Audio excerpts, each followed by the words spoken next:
माझ्या बंधू आणि भगिनींनो आणि सज्जनांनो, आज मी तुम्हाला श्रीमद भागवत सार प्रकरण 6 मैत्रेय विदुर संवाद तृतीय स्कंध याचे कथन करणार आहे. सुतांनी पुढील गोष्टीस प्रारंभ केला. शौनकासह अनेक तापसी मुनी साधक यांची गोष्ट श्रवण करण्यासाठी जमले होते. दूर दूरच्या आश्रमात रात्री दूत रवाना झाले होते व कथा श्रवणासाठी आणखी श्रोते येत होते. ऋषीजन हो, सुतांनी सभोवार पाहून अभिवादन करीत स्थानापन्न होऊन कथेला प्रारंभ केला. शुक परीक्षित संवाद ऐका. आता मी विदुराची व उद्धवाची भेट वर्णन करणार आहे आणि मग मैत्रेय ऋषींची व विदुराची भेटही वर्णन करणार आहे. मैत्रेय आणि विदुर संवाद कल्याणकारक आहे. परीक्षिताला दुसऱ्या दिवशी शुकदेव म्हणाले, धृतराष्ट्राला विदुराने असा उपदेश केला की त्याने पांडवांना त्यांच्या वाट्याचे राज्य द्यावे व कुलनाश टाळावा. पण त्याचा उपदेश कौरवांना मानवला नाही. दुर्योधनाने तर त्याला राज्य सोडून जा असे सांगितले. विदुराच्या मनावर फार मोठा आघात झाला. तो खरोखरच कौरवांचे हस्तिनापूर सोडून निघाला. पुण्यलाभासाठी अनेक तीर्थस्थानात तो एकटाच जात होता. जगाची लोकांची परिस्थिती पाहत होता, चिंतन करीत होता, वाढता अधर्म पाहत होता, विषण्ण होत होता. पुष्कळ दिवस गेले, महिने गेले. कौरव पांडवांचे युद्ध झाले, मोठा संहार झाला. विदुराला दुरून त्या वार्ता कर्णोपकर्णी कळत होत्या. अशाच प्रवासात यमुना नदीच्या तीरावर श्रीकृष्णाचा परमभक्त उद्धव त्याला भेटला. पाहताच विदुराला विषादातही आनंद झाला. सौजन्यशील, सत्वशील, शांत स्वभावाचा उद्धव, कृष्णासारखाच सुंदर, कृष्ण स्मरणात दंग, मन प्रसन्न करणारी त्याची मूर्ती पाहून विदुराला आनंद झाला. कितीतरी गोष्टी बोलाव्या, विचाराव्या अशी उत्कंठा लागली. त्याने सर्वांची चौकशी केली. एकामागून एक प्रश्नांची सरबत्तीच केली. पांडवांची माहिती विचारली, यादवांची विचारली, कृष्णाची विचारली. कृष्णाच्या विरहामुळे उद्धव आधीच व्याकुळ झालेला होता. कृष्णाची चौकशी करताच उद्धवास पुन्हा शोकाचा उन्हाळा आला. यदुकुळात कृष्णाचा जन्म झाल्यापासून एकूण एक गोष्टी त्याला आठवू लागल्या. विदुरासमोर त्याने कृष्णाचे बालपणापासूनचे पराक्रम वर्णन केले. किती राक्षस गोकुळात आले, त्यांना त्याने कसे मारले, सर्वांचा तो कसा आवडता झाला, पांडवांसाठी त्याने किती श्रम घेतले, जगातल्या दुष्ट लोकांना त्याने कसे मारले, सगळ्या गोष्टी सांगितल्या. यादव उन्मत्त कसे झाले व शेवटी यादवांचाही नाश कसा झाला ते त्याने सांगितले. पांडवांचे व कौरवांचे सारे युद्ध थोडक्यात सांगितले. पण श्रीकृष्णाचे वर्णन करायचे झाले की त्याला नवा जोम आणि नवा शोकही होत होता. श्रीकृष्ण शेवटी कसा निजधामाला गेला तेही त्याने सांगितले. उद्धव म्हणाला, शेवटी कृष्णाने मला सांगितले, उद्धवा तू आता बद्रिकाश्रमात जा. मी मात्र प्रभास क्षेत्रात त्याच्याजवळच रेंगाळत होतो. कृष्ण जाणार हे मला ठाऊक होते, पण मला त्याला सोडून जावत नव्हते.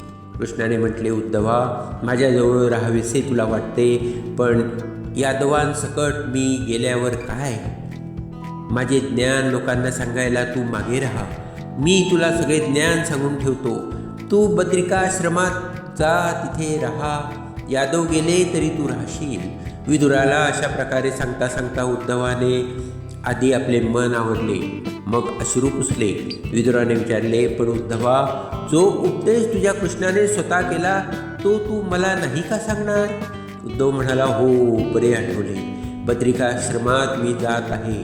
श्रीकृष्णाने मला सांगितले होते की विदुराला आत्मज्ञान देणारे मैत्रेय ऋषी आहेत. विदुराने त्यांना विचारावे, तेव्हा तुम्हाला मैत्रेय ऋषींकडे जाणे श्रेयस्कर आहे. विदुराचे मन उद्विग्न झाले. कुरुकुळांचा नाश, यदूर कुळाचा नाश. कृष्णही गेला. पांडवांचे व कौरवांचे युद्ध टाळण्यासाठी कृष्णाने प्रयत्न केले होते. अर्जुनाचा रथ फुटला. एक एक गोष्टी ऐकून व स्मरण करून त्यांचे मन पूर्ण उदास झाले होते, पूर्ण विरक्त होऊ लागले. त्यांना मैत्रेयाकडे केव्हा जाईन असे झाले होते. उद्धवाचा निरोप घेऊन मैत्रेयांकडे जाण्यासाठी विदुर निघाला. मैत्रेय भगवान त्याला त्यांची मूर्ती आठवली.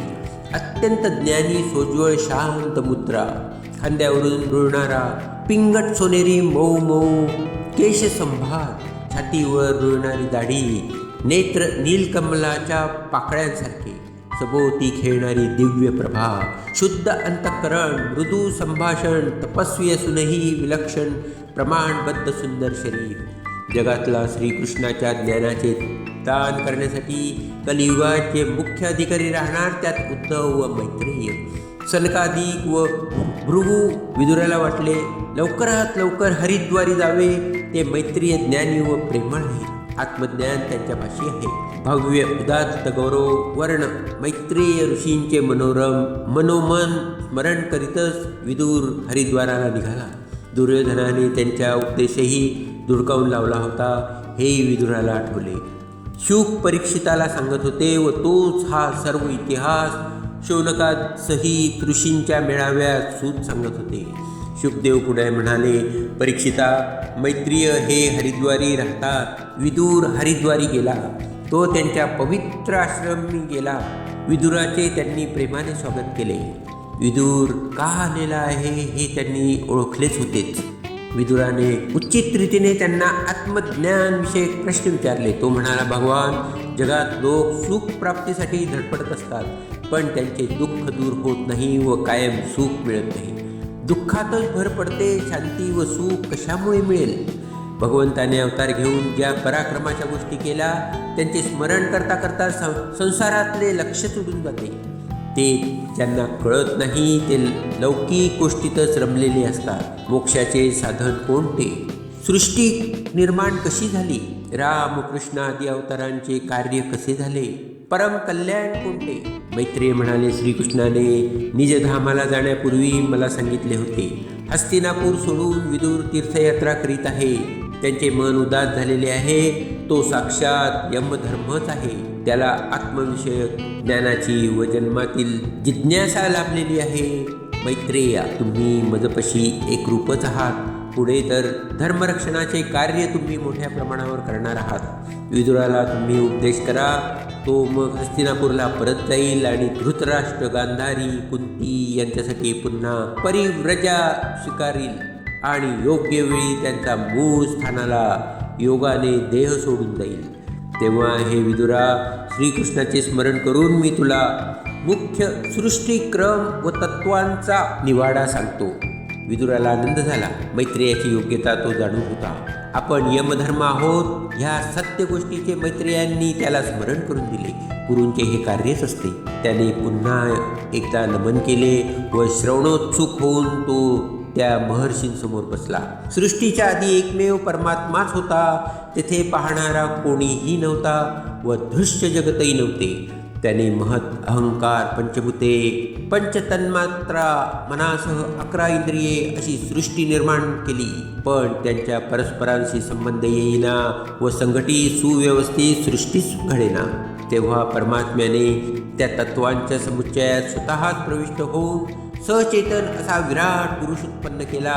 मैत्रेय सांगत होते. विदुराने विचारले, पण तो स्वभावता एकमेव आहे, निर्गुण आहे, निराकार आहे. तो परमात्मा लिलेने तरी इच्छा धरतो व गुणांच्या अधीन होतो हे कसे?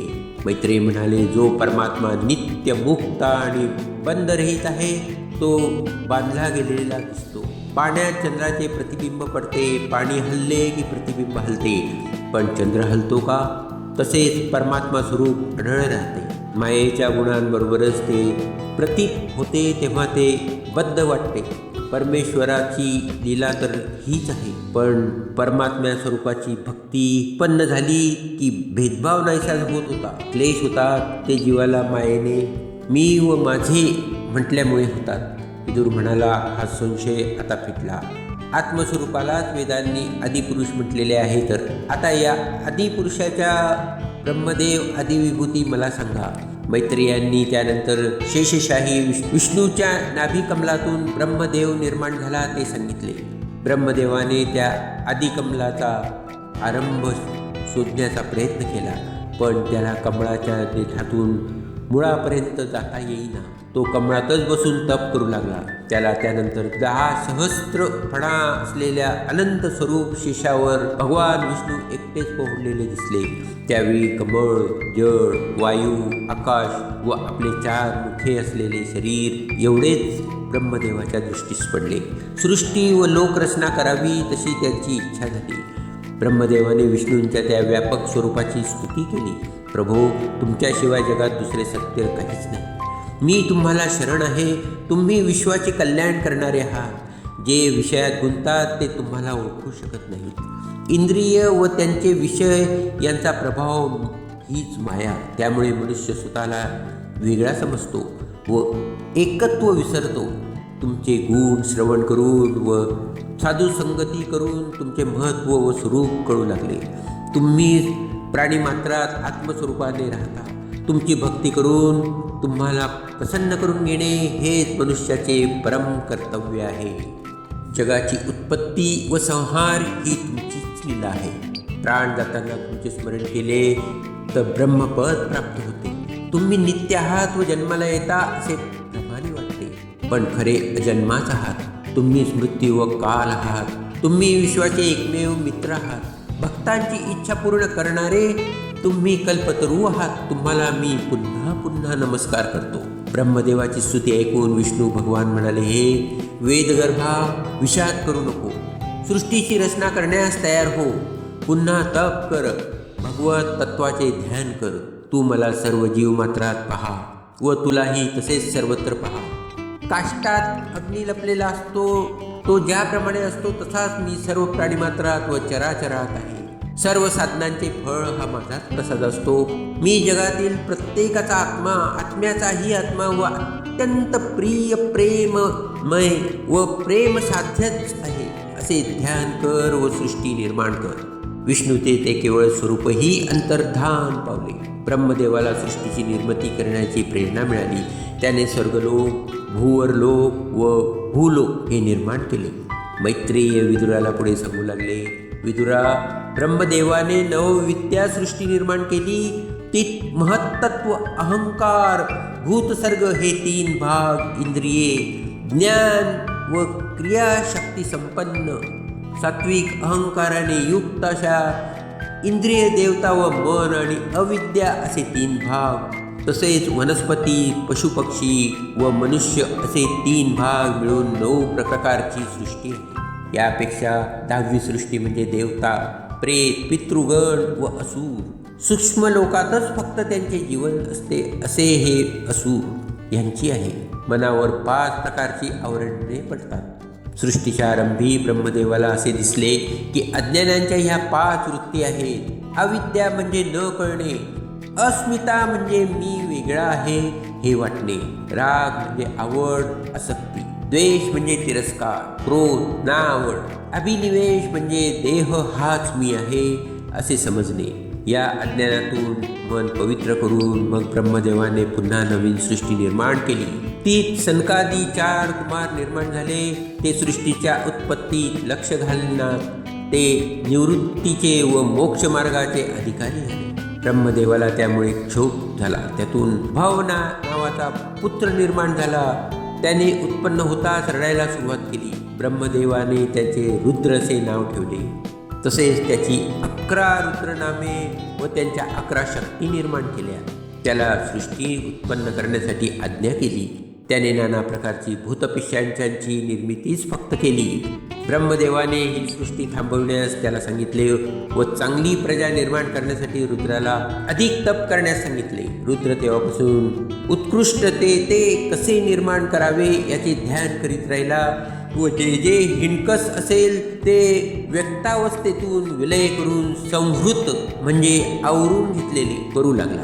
ब्रह्मदेवाच्या सृजन कार्याला संहाराची अशी जोड मिळाली. त्यानंतर ब्रह्मदेवाने मरीची, अत्री, अंगिरा, पुलस्त्य, पुलद, ऋतू, वसिष्ठ, दक्ष व नारद असे 10 पुत्र निर्माण केले. ब्रह्मदेवाच्या मुखातून वेद, उपवेद, न्याय, मीमांसा आदी 6 शास्त्रे, धर्माचे 4 चरण, 4 वर्ण, 4 आश्रम, त्यांचे धर्म, ओंकार हा शब्द असे उत्पन्न झाले. तरीसुद्धा सृष्टीच्या उत्पत्तीला व्यापक रूप येईना. मैत्रेय विदुराला हे सर्व सांगत होते. ते पुढे म्हणाले, नंतर ब्रह्मदेवाने मनातूनच मनु व शतरूपाय याप्रमाणे एक पुरुष व एक स्त्री अशी जोडी निर्माण केली व त्यांना प्रजा उत्पन्न करण्यास सांगितले. प्रजांना धर्माचे नियम लावून देण्यास सांगितले. मनु म्हणाला, पण भगवान, जी प्रजा निर्माण होईल तिला राहायला जागा कुठे आहे? सध्या तर सर्वत्र पाणीच पाणी आहे. ब्रह्मदेवाने पाहिले, सर्वत्र जलमयत्व होते. पृथ्वी पाण्याखाली होती. त्याने श्रीहरीचे स्मरण केले. विष्णूने त्यावेळी पृथ्वी पाण्यातून वर काढली. कशी काढली? त्याने एका अत्यंत प्रचंड वराहाचे रूप घेतले. त्याला डोक्यावर एक मोठा सुळा होता. तो वराह आकाशातून एकदम पाण्यात शिरला. त्याने आपल्या सुळ्यांच्या टोकाने पृथ्वी वर उचलली.